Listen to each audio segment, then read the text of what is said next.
Coming up this week in computer hardware, a hand-built 15-meter CPU, Kaby Lake laptop benchmarks look amazing, AMD Zen updates, and hey, let's talk about turning a beater into a gamer with a 1050 Ti. All that and more coming up next on Twitch.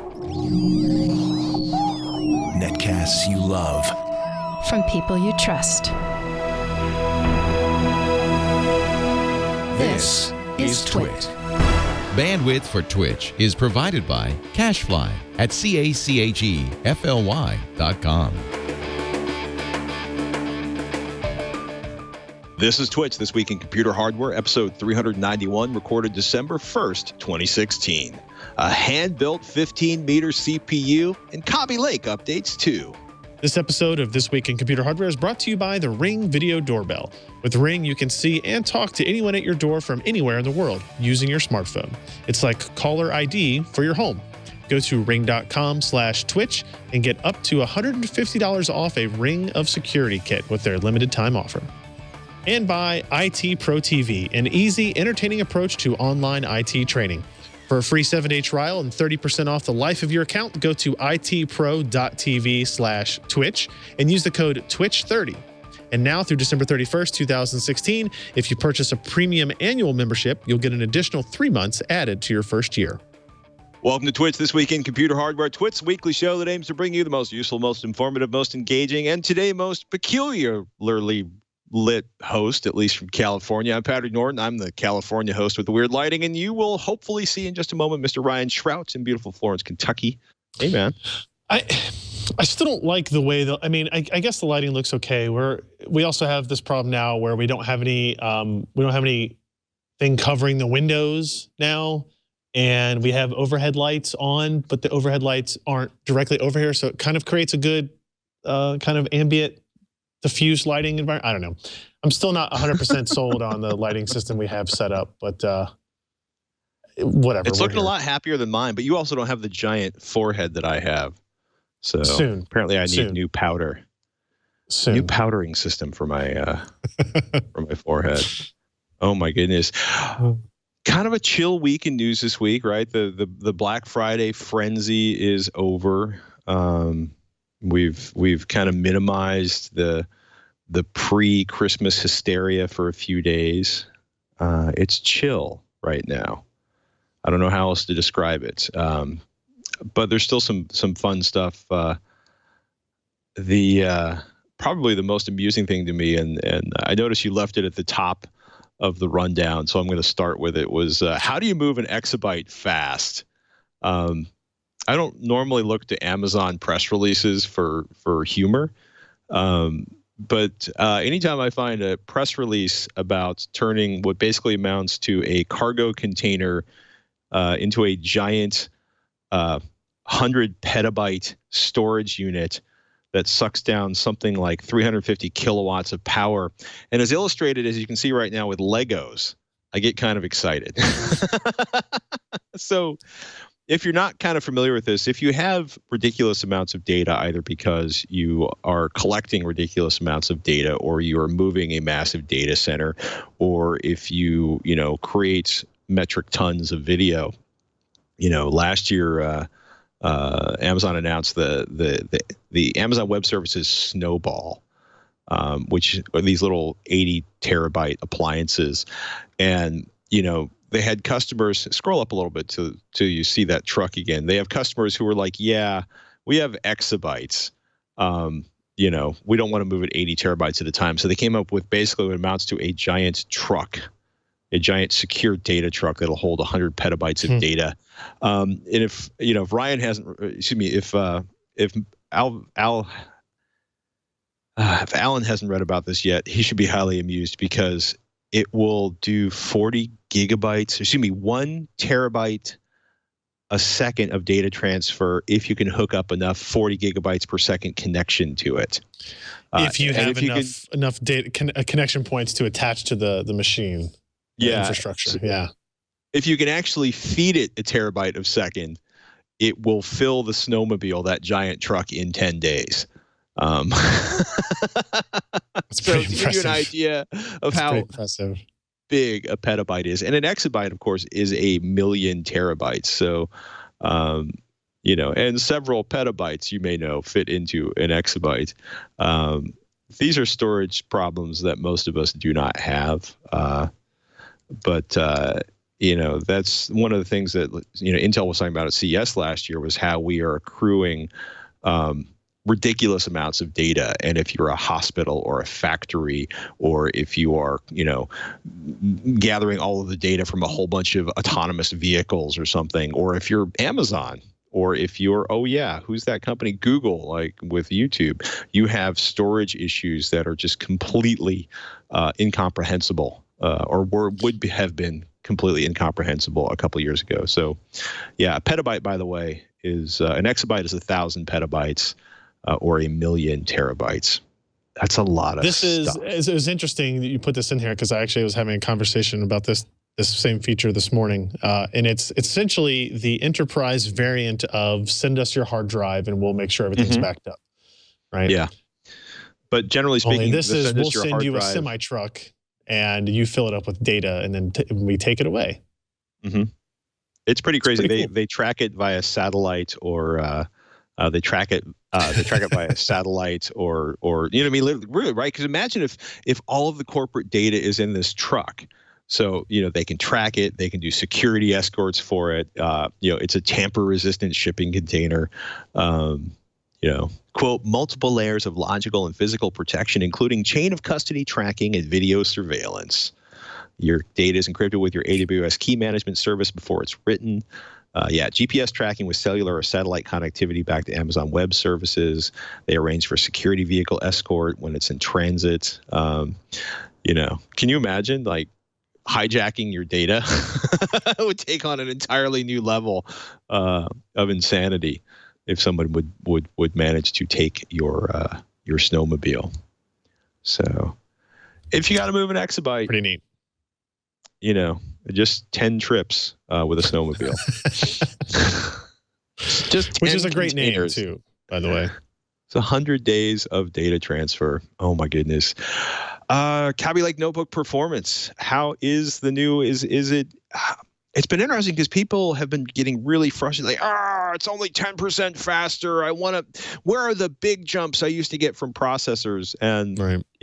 In some levels, those days are over, because we were getting ridiculous jumps in performance between generations. How's Kaby Lake looking?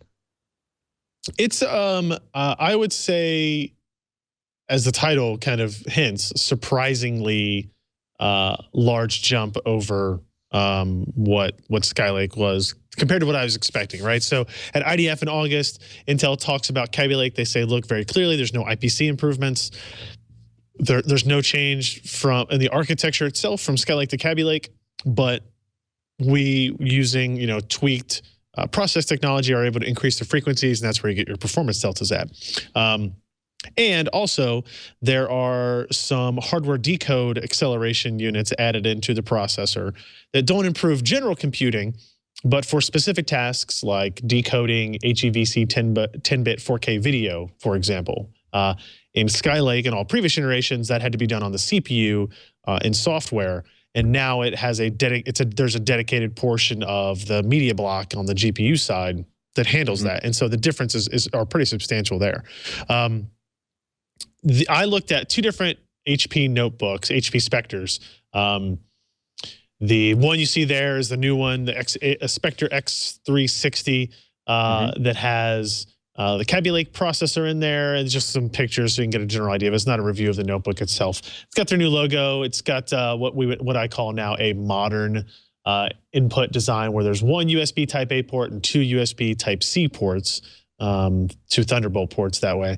The keyboard is nice, trackpad is huge. It's a nice machine. And then I looked at the previous generation HP Spectre X360 that has Skylake. So very similar designs, platforms, displays, everything as close as we could get it to being identical, so we could kind of do an apples to apples comparison, which is sometimes hard to do in terms of notebooks and stuff. On the general performance page, you see a comparison between the Core i7 7500U processor and the 6500U processor. And these are the two units, these are the two processors that these two laptops have in them. And you can see where the performance comes into play, right? The base clock of the Kaby Lake is 200 megahertz higher, and the boost clock is 400 megahertz higher. And that's a pretty substantial difference, right? So you're talking about 400 megahertz on a 3 gigahertz or so clock speed. You're looking at, more than 10%, 10, 12, 15% possible performance deltas. And if Intel is correct in saying that, hey, because of our process tech, we can get to those clock speeds faster, we can stay at those clock speeds longer without having to pull back a little bit for thermals, then you get some better than expected performance improvements. If you look through some of the benchmarks, like on that page, you have Sysmark, which is more of a overall system performance look. It's about 12.6, anywhere from 10 to 16% faster. The Web Expert results, which is again another kind of system responsiveness general, it ranges from 10% to 25% depending on the workload. And that can be a little kind of confusing if you don't fully understand how the differences are, right? If the clock speed is at most, let's say 15% faster, how can it ever possibly be 25% faster in any particular benchmark or performance analysis? And the key to that is that speed shift technology, which is started in Skylake and is now improved in Kaby Lake, which is the idea of taking speed stepping control away from the operating system and putting it on the hardware itself, letting the processor decide when it should ramp up its clock speed and when it should turn down the clock speed, allows you to do that faster. So you can get to higher clocks sooner when you need it. And Kaby Lake has the ability to get to its highest clock speed faster than Skylake can. And so as a result, any workloads that have kind of short bursts of activity, like you burst activity and you kind of go to sleep, that quickness to get to that higher clock speed is actually going to add even more than just the higher clock speed variance there. So that's how you get some of those differences. The next page, you look at some more traditional benchmarks like Pavre and Blender, where you're ranging from 10, 11, 12, 15% faster. Like the X264 benchmark is a little bit further down, is kind of a perfect example, right? Because there's two passes.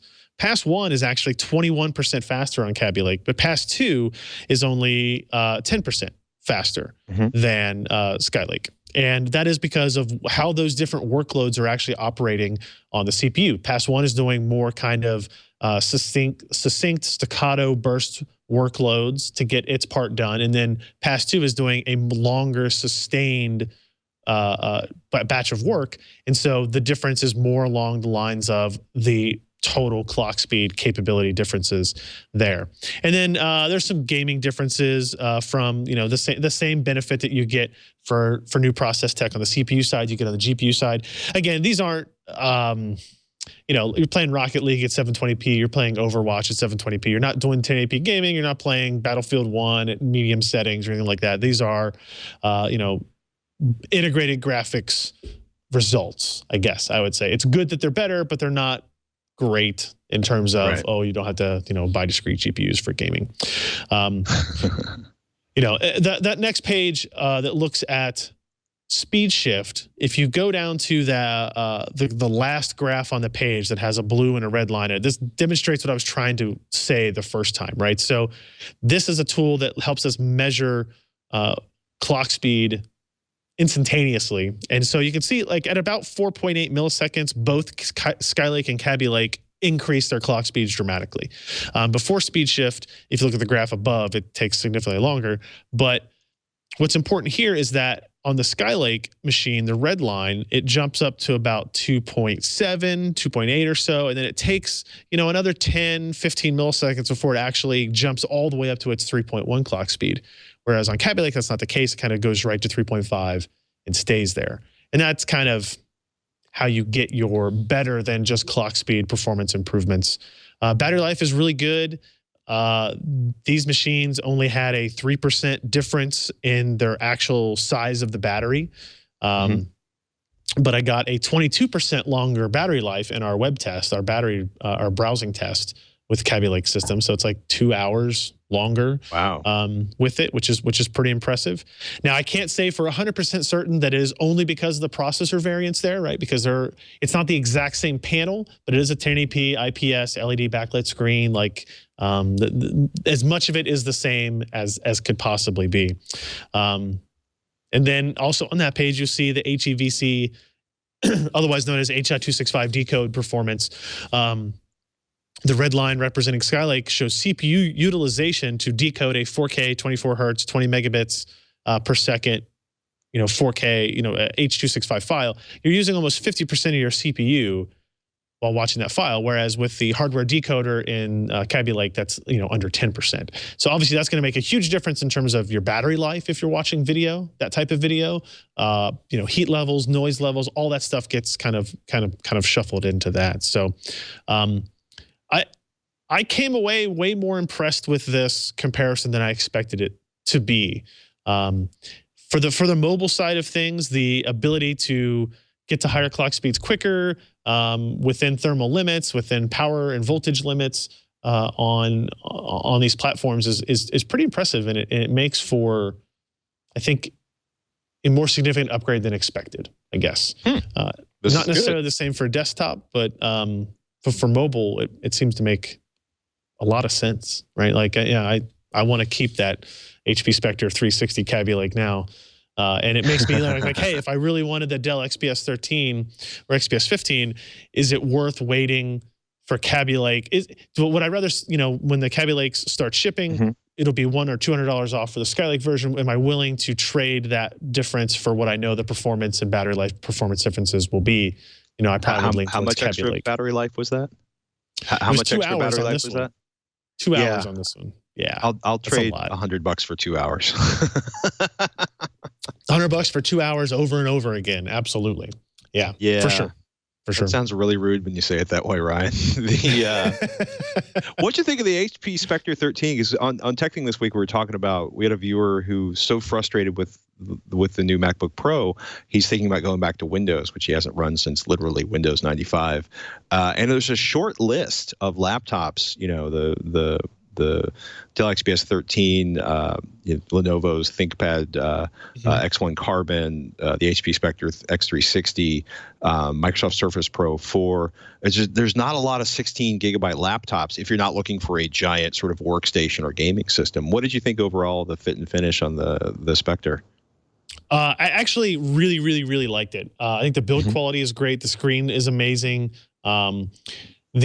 If you look back, I think on that page where I show photos of it and stuff, it's got the same kind of yoga-ish type flexibility design where it fold back on itself, go into tablet, all that type of stuff.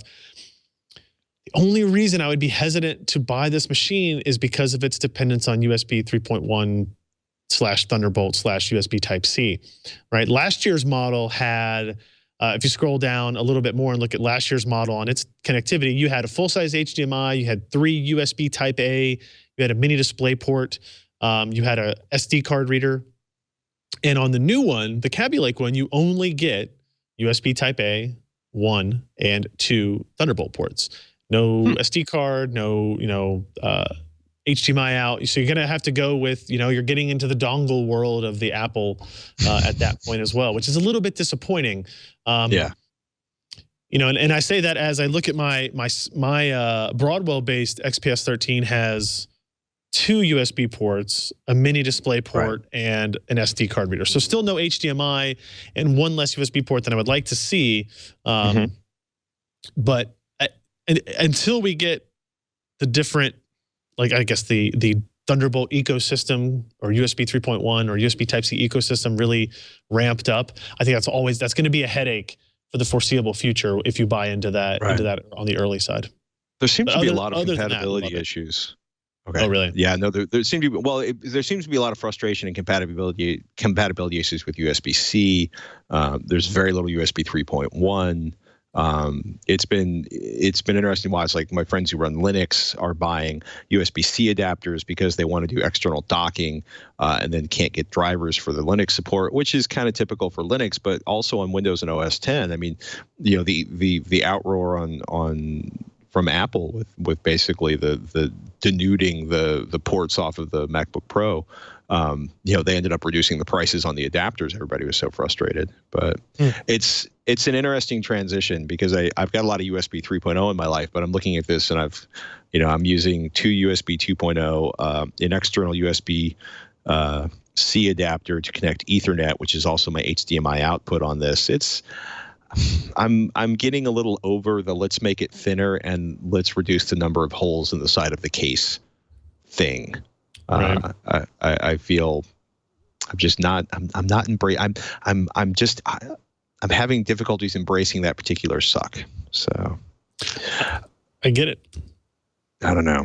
We'll see more at CES in just a few weeks. Oh my goodness.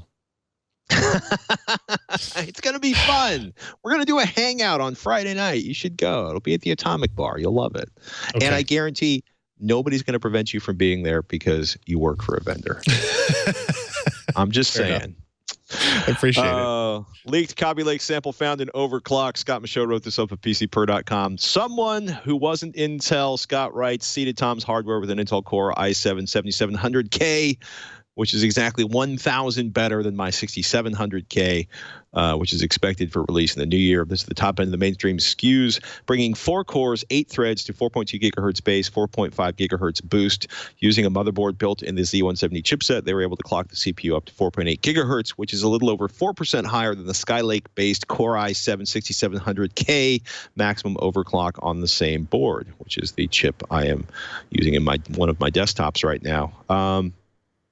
It's interesting, right? So this is a single sample. There's an update that the motherboard they used had some known overclock and stability issues, but sample has retail branding. Intel wouldn't confirm that it performs like they expect a retail SKU would. And this is a big deal because, companies have been known to pick parts carefully and bin sort things before sending them out. I'm not saying Intel, but whoever the third party is that provided this, all of the, caveats aside, mostly around the fact that this is a sample of one, which got clearly notes in there that if this chip is representative of Kaby Lake performance, we can expect more headroom for clock rates. That's going to mean more power consumption, or the trade-off for that's going to be increased power consumption. That it acts like an overclocked i7 6700K. Which if it acts like an overclocked 6700K, that means it is not a particularly huge jump over a 6700K. So not much in the way of benchmarks. Again, we've been saying this for a while. We're not going to know a lot more about Kaby Lake desktops until after CES, at least that we can talk about at this point. So yeah. I think what's interesting is if you look through the review, the benchmarks on Tom's hardware, you will see significantly less performance delta between Kaby Lake and Skylake than what we saw in our notebook testing. And the reason is because the 6700K and 7700K could, in theory, they basically run at their max clock speeds the whole time. You don't have any thermal limits. You don't have any volt or power limits. And you don't have to worry about the clock speed throttling at all. So you don't worry about speed shift, right? It's always just getting to its fastest as quickly as it can.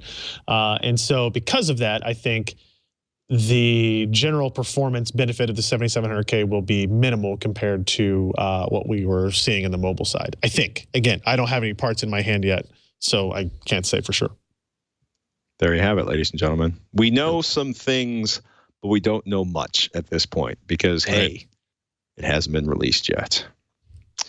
Ladies and gentlemen, this episode of This Week in Computer Hardware is brought to you by the Ring Video Doorbell.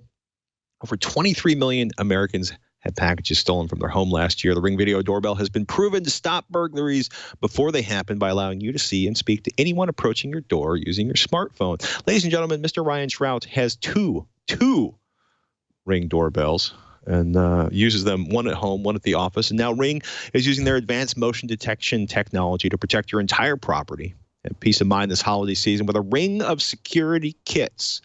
All the kits include a Ring Video Doorbell and a solar security sign, and may include a stick-up cam, solar panel, or chime. Pro kits have a slim Video Doorbell Pro with crystal clear 1080p video, 1080p HD video, I should point out, and night vision, hardwired so it never needs to charge. The wireless and weatherproof HD stick-up cam keeps an eye on other parts of your property and allows you to hear and speak to visitors with two-way talk. Hey, kid, get off my lawn.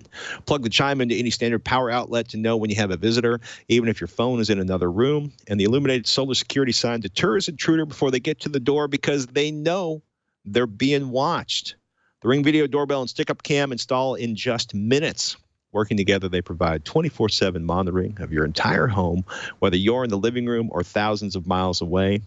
You can also connect your Ring Video Doorbell with your favorite smart locks and hubs for added convenience, monitoring, and security. Are you worried about package theft at your home in the holiday season, Mr. Strapp?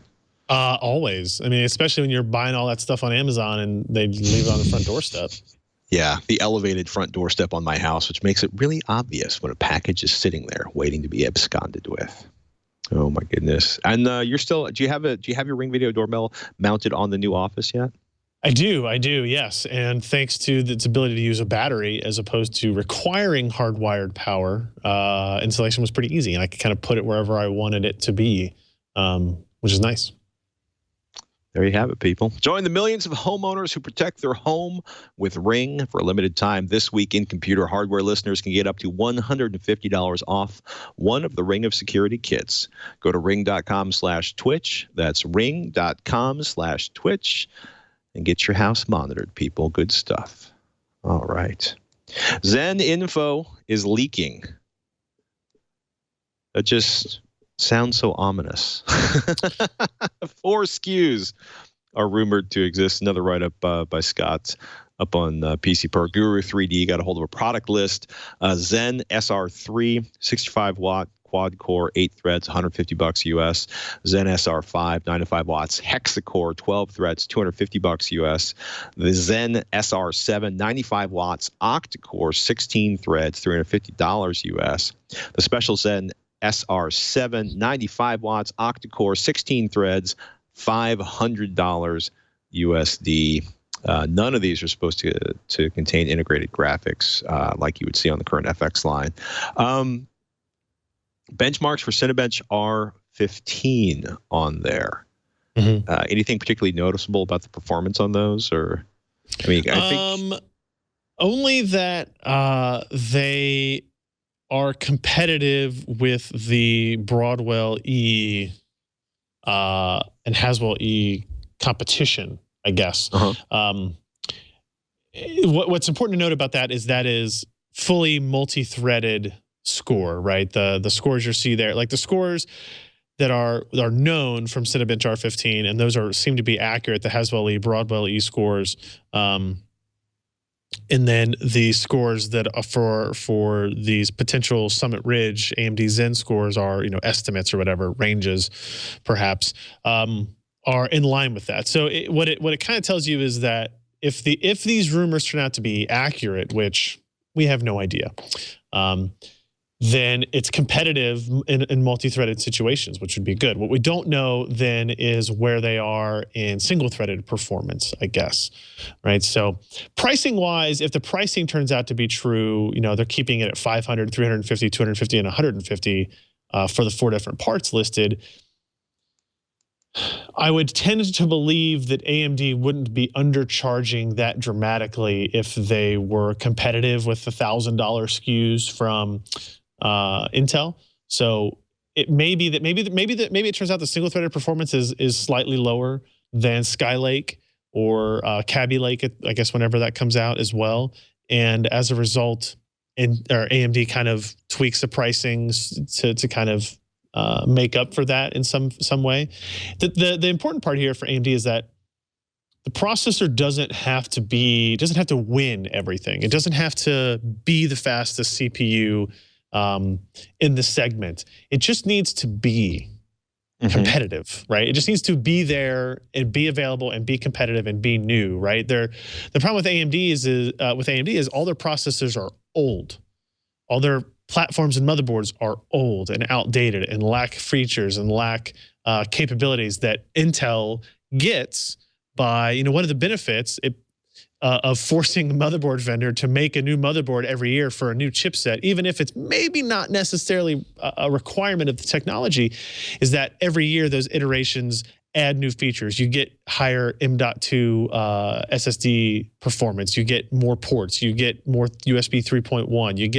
You add things to it. Like motherboard vendors are always looking to add things to their platforms, and AMD really hasn't had that in the last 5 years or so with their processor division.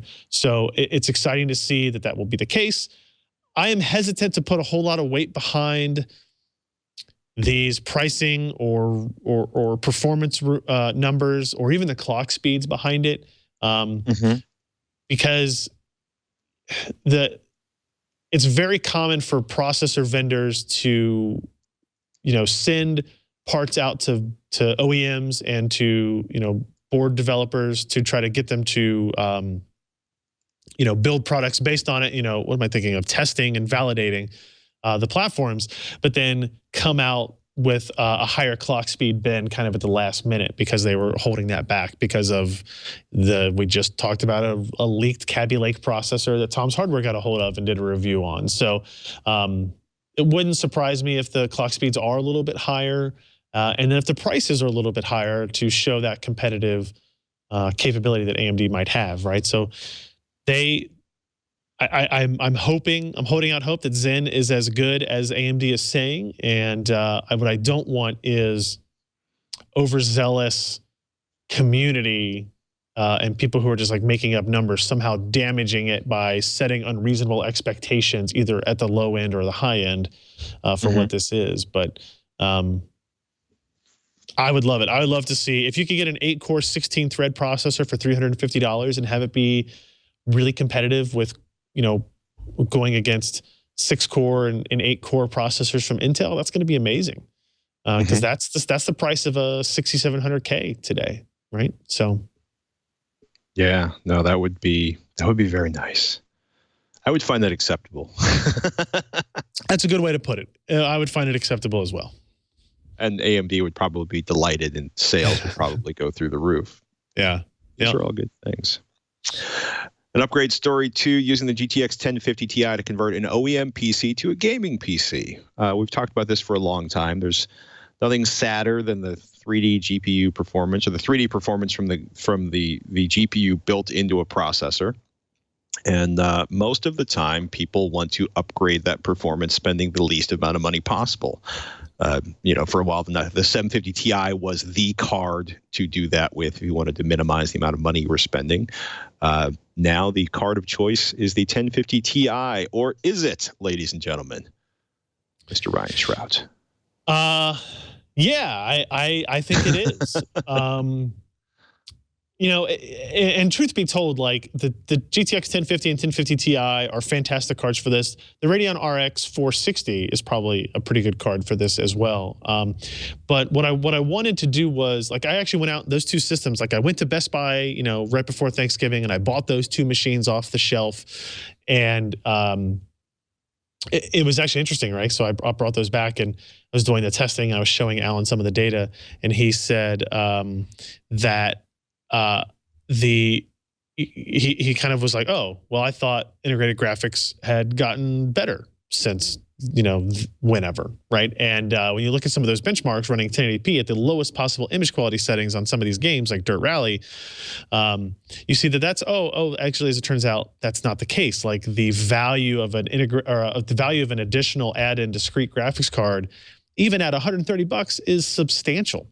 And because that card doesn't have the need for a 6-pin power connector and it has a 75-watt maximum TDP, you can install it in systems like this. That Dell machine that we use in this story only has a 240-watt power supply. But it had no problems running its Core i3 6100 processor along with the MSI GTX 1050 Ti graphics card, right? And playing games at 1080p. Had no issue at all. The performance scores are impressive, right? And the differences here, I made this comment on our podcast last night, like, we're used to talking about GPU performance. If you go up by 25 to 50%, like, that's a big deal. Like, if this gen is 50% faster than last gen, that's a huge increase. But now we're talking about differences of the minimum performance gain. On the third page, there's actually a table that shows this. The minimum performance gain going from the integrated graphics to this discrete graphics is 5.1x, so 510% faster than the integrated graphics. And we even have some that are in double digits. We have 17x faster in Rise of the Tomb Raider and 11x faster in Doom. Right? These aren't small numbers. You're talking about 1,700% performance improvements in a game with this, right? Now, it's fair to say that, okay, integrated graphics aren't meant to play these games, which is fine, but that doesn't really change the fact that this card was $130, $139. It's super easy to install. You don't have to worry about if your power supply is compatible with connectors and all that type of stuff. You plug it in, you move your display output from the motherboard to the video card, you install a driver, and boom, you're going. This is, I wanted to get this published before Thanksgiving because I wanted people out there to see like, hey, if you go home for Thanksgiving or if you're going home for Christmas and your little brother or your dad has an older PC and they say, I wanted to try that Overwatch, or I wanted to try Battlefield 1 even, right? And they're like, I didn't feel like, I don't want to buy a $700 gaming PC, or I don't want to spend $400 on a PlayStation. You can say, hey, go to Best Buy, go to Fry's, buy a $130 video card, plug it in, and you've got I mean, it's not the best PC gaming experience, but it's pretty damn good for the price and for the ease that you got there. I think most people would find that the livelihood of their older machines could be extended pretty dramatically with this. I mean, since posting this story, I've had people email me and send me tweets where they actually upgraded a system that had a 650 Ti in it to this and saw 200, 300, 400% performance improvements over where they were at before. So I often find that as it's very easy for me to get into this little room I have and say, oh, everybody has 1080s and 1070s and 8-core processors because that's what I'm dealing with. So it's really good to kind of be reset every once in a while and say, oh, this is what the vast majority of people are gaming on. They're doing 1080p. They might not necessarily be doing 1080p max settings. And so it's cool to see like things like this pan out to actually be positive, right? You know, you don't really know what's going to happen when you plug these in and how much faster it's going to be. But it was pretty impressive, I have to say. All right. We like impressive. I'm still eyeballing that GPU for an upgrade to one of my systems at the house. Speaking of going home, visiting parents, I am one of the only people I know under the age of 50 that's been known to carry a car GPS in their car on road trips. Because they're pretty awesome, and you can keep your phone somewhere other than on your dashboard. Wirecutter just picked out their latest selection for the best car GPS. Just came out yesterday, actually. Eric Adams did the write-up there. And they recommended Garmin's Drive 50 LMT as the best car GPS for most people. I've used it. It's pretty fantastic. It's about $170. And if you're thinking, I have a GPS in your phone, you do. But the Drive GPS units are pretty cool because you can actually set them up with a wireless backup camera, rear seat baby cam. They include lifetime traffic and map updates for the more expensive versions, which is pretty nice. And you could say, I get all this out of my phone except for maybe the backup camera, and you probably would. But the Bluetooth is nice. The voice control is nice on the more expensive models. It's a good read. It's an interesting kind of discussion of why you might want a GPS and what's out there. Some really cool stuff in the GPS world. The dashboard GPS world. If you're looking at sort of like dealing with RV and trailer driving around, where there are customized versions that will basically allow you to avoid getting trapped under a bridge, stuffing your RV into a bridge that's too low. But the nice thing about the dedicated GPS devices, along with the 3D interfaces, which I still feel really like Garmin's interface do a much better job guiding you through complicated, and we've had a lot of that around, here in California, where there's like 17 highways converging on one point in space and figuring out which lane you're supposed to be in to make it off at the right exit. They do a pretty fantastic job of that still compared to the phones. And there's a nice pull quote in here. There are no pop-up notifications, calls, or texts to distract you from driving, and no music controls to futz with. It is dedicated to navigation. And that's a big plus, especially, for example, if you're letting your teens road trip and you would prefer that they did not have the joys of the cell phone up on the dashboard in front of them. Because Maria texted me, Mom, so I had to answer her back now, and that's why I hit that bridge embankment at 90. I hate that. Sorry about the car, Mom. In any case, wirecutter.com. It's a good read, and use their links to support them if you decide to buy one. Ladies and gentlemen, the demand for highly trained, experienced IT professionals continues to grow. Hiring managers are looking for relevant certifications, and IT Pro TV is the best way to stay up to date with current IT certifications. Over 2,000 hours of content, more than 30 hours added weekly. You can stream courses live and on demand worldwide to your Chromecast, your Roku, Amazon Fire TV, Apple TV, your PC. They recently launched their very own Apple TV app. Course topics are extensive. Certified Information Security Professional, CompTIA Security Plus, CompTIA A+, CompTIA Project Plus, and Ethical Hacking version 9. Upcoming courses include Computer Hacking Forensic Investigator, Cybersecurity Analyst Plus, Red Hat Linux, Lean Six Sigma Green Belt, Lean Agile Project Management. You can tell they got a lot going on there. Transcripts let you follow from start to finish, or you can just jump to any part of the video. 100+ step-by-step virtual machine labs and transcender practice exam. That right there is $109 value. IT Pro TV's clients include Harvard, MIT, UC San Diego, Stanford, and more. This is a pretty elite group of clients there, people. Take advantage of their low monthly subscription price and no hassle cancellation policy. The premium annual membership includes the ability to download IT Pro TV content for offline viewing on your mobile device. Premium annual memberships are normally $57 a month or $570 per year, but we have a special offer for our listeners here. For a free 7-day trial and 30% off the life of your account, go to itpro.tv/Twitch and use the code TWiCH30. And through December 31st, 2016, if you purchase a premium annual membership, you'll get an additional 3 months on your first year. That's 15 months for the price of 12. Just visit itpro.tv/Twitch and use the code TWiCH30. Educate yourself. It's one way to defend against an ever volatile employment market. Learn, people. Oh, man. Have you ever thought to yourself, I needed a redundant power supply?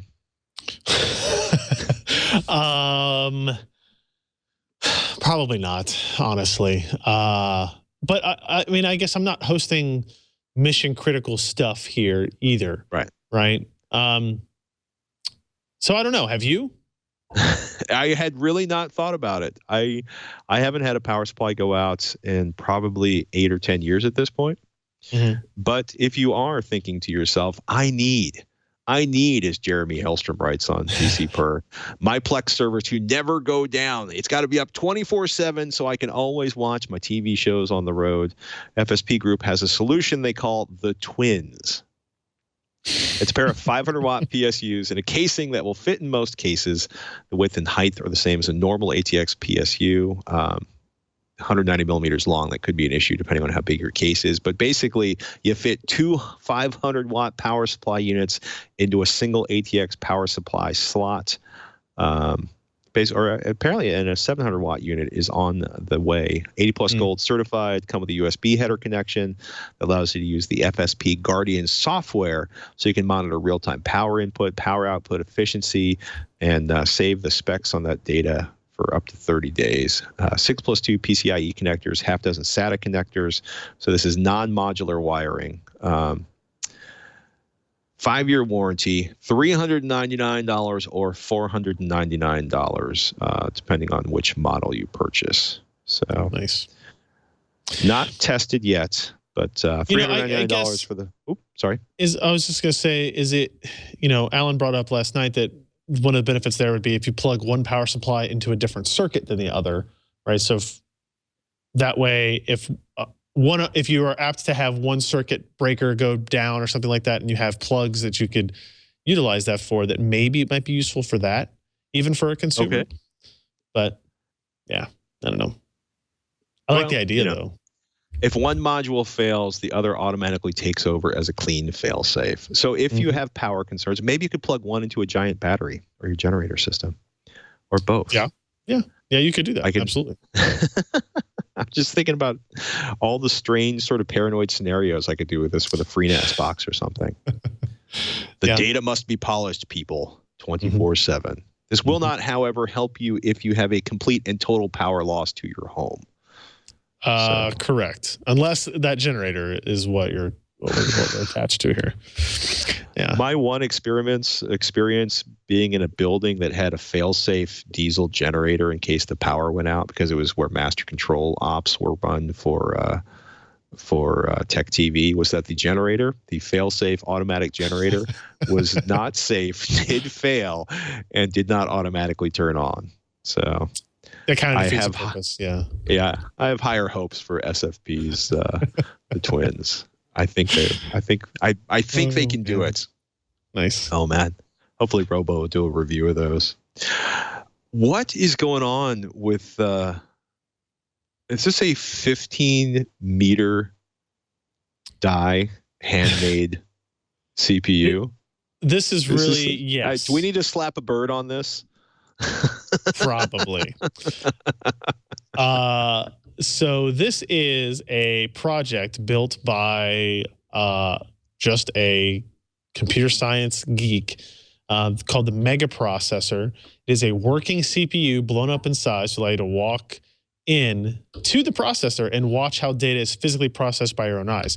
So there's a bunch of LEDs that show what is happening at each portion of the processor. If you click on the picture, you get a slightly bigger version of it, and you can see that each kind of section has its own label, right? So you can see the second from the right is the ALU. That's the arithmetic logic unit. So that's like where the actual math takes place. You have general purpose registers on the right-hand side, and to the left of it, you have special purpose registers. You have your input and output, like instruction decode to the left of it. And then if you go all the way to the left, the one that just looks like a mash of green is the memory. That's the CPU's cache, if you will, the memory system that it uses to store data, how you load programs into it. And so you can actually watch a program that is built for this run through. And it was built with like wire and ribbon cables and all by hand. Well, the backstory on this is crazy because the guy that built this, right, 42,000 transistors, weighs half a ton, kind of fits in a truck. James Newman says there was a conversation at work about that time when we were talking about debugging something, and someone remarked it would be easier if we had an LED on a signal. And he wanted to learn about transistors, and quote, things got out of hand. 42,000 hand soldered transistors later.